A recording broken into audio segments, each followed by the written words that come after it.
Hey, bienvenue sur la chaîne de Miguel Bessine, Miguel Bousquet, chef créateur du contenu.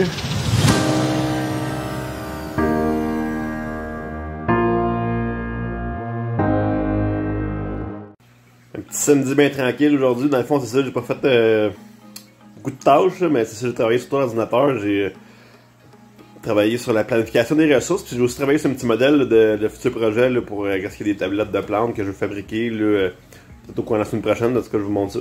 C'est l'idée du projet de tablette. Dans le fond, je vais comme faire des tablettes pour mettre des pots maçons dedans pour que le monde puisse installer le pot maçon. Puis pouvoir mettre des boutures là-dedans, ces choses-là. Les pots sont peut-être un peu gros sur mon dessin. Là. Dans le fond, je vais peut-être aller avec des plus petits pots que ça pour le modèle final, mais ça ressemble à ça pas mal. Là. Puis ça va être fixé au mur en arrière ici avec des crochets commander qu'on appelle, là, des genres de collants qu'on vient coller. Puis on va coller sur le mur. Dans le fond, ça sera même pas vissé, ça va juste être collé. Ok, ce serait ça l'idée. Fait que l'idée de coller ça au mur, en fait, au lieu de visser, c'est que pour que ce soit le plus simple possible pour les types de clients qui vont être visés avec ce produit-là. C'est sûr que c'est pas certain que ça va être assez solide. Faut que je fasse des tests pour tout ça. Puis c'est ça, là, dans le fond, c'est dans l'optique de garder ça le plus simple possible pour la personne qui va l'acheter, le produit. Que ça soit simple, puis que ça soit efficace. C'est ça le sujet que je vais vous apporter aujourd'hui. Dans le fond, dans ma capsule, ça va être la planification des ressources. En fait, c'est ça, dans le fond, ceux qui ne savent pas, je suis à l'école en entreprise. Puis c'est ça, là, on a des différentes compétences à apprendre. Puis dans le fond, planification des ressources, ça fait partie de la compétence 6. C'est dans le fond ce que ça aide dans l'entreprise, c'est de planifier ce qu'on va avoir de besoin. Là, dans le fond, là, comme là, on explique ici numéro 1, structurer les activités de l'entreprise, des compositions ordonnances correctes des activités. Dans le fond, c'est savoir ce qu'on va faire avec notre entreprise. Ça va être quoi ces tâches à faire pour fonctionner. Puis de numéro 2, définir les besoins en ressources matérielles et financières. Ça, c'est de déterminer les immobilisations, puis les fournitures nécessaires à l'immobilisation. Ça peut être qu'est-ce qui est immobilier, dans le fond, location, bail, peu importe local, tout ce qui est grosse machinerie qui serait utile au projet. Dans ce cas, les fournitures, ben, c'est plus des choses qu'on va utiliser fréquemment. Là, dans le fond, là, mettons qu'on aurait un bureau, ben, des crayons, c'est une fourniture, du papier, c'est une fourniture.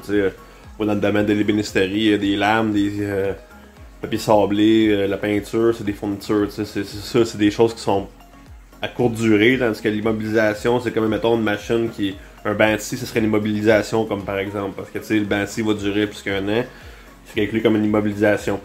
Fait que c'est ça. Numéro 3, définir les besoins en ressources humaines. Dans le fond, c'est de savoir ce qu'on va avoir besoin comme ressources humaines, dans le fond, là, des compétences, aussi les tâches, dans le fond, comment de temps ça va nous prendre pour réaliser nos tâches, dans le fond, en ressources humaines. C'est soit dans le fond de créer, puis avec ça aussi on peut créer aussi des plans d'embauche, des plans de formation en usine, parce que dans le fond des fois tu vas engager des gens, mais les gens que tu engages sont pas nécessairement formés pour faire le produit que tu veux faire. Fait que faut que tu fasses un plan de formation là-dessus.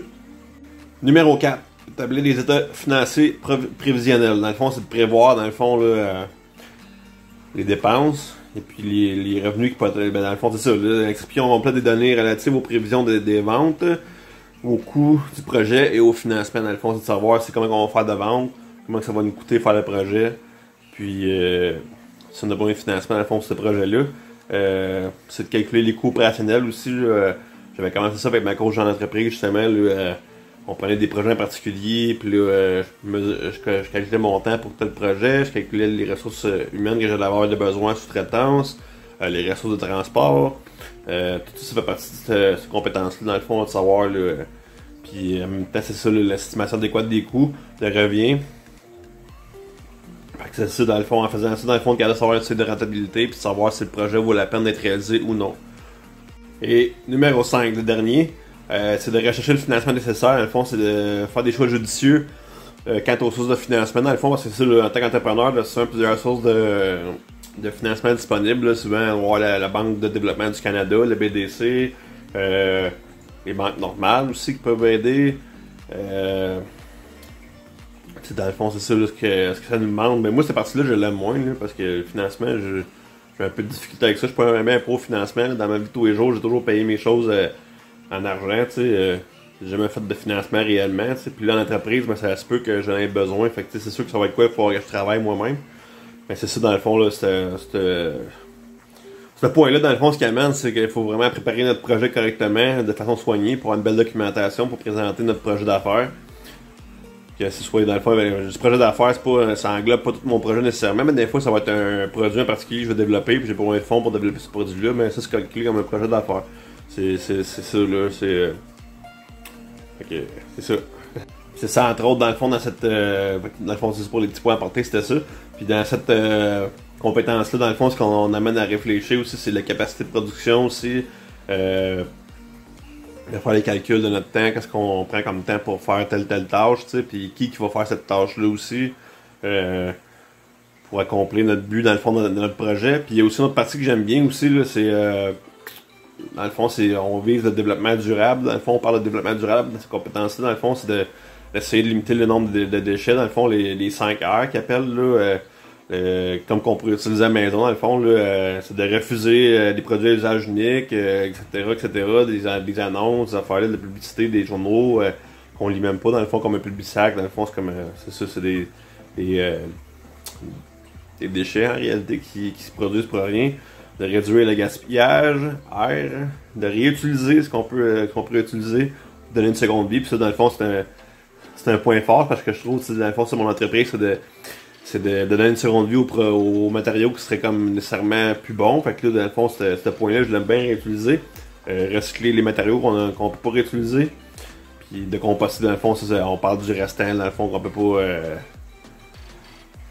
dans le fond, recycler. Dans le fond, ça va au compost. C'est ça, dans le fond, là, pas mal pour aujourd'hui. Puis, j'espère que vous avez apprécié le contenu que je vous ai apporté. Si oui, ben, un petit pouce en l'air. Sinon, ben, les commentaires en bas sont toujours ouverts pour de la discussion. Dans le fond, si vous avez des petites choses que vous voulez rajouter, comme je vous ai dit, ou des petits correctifs, il n'y a pas de problème. Je suis toujours ouvert aux critiques, aux commentaires. C'est super intéressant l'interaction. Fait que donc, gênez-vous pas. Puis, je vous aime. On se voit demain. Bye bye!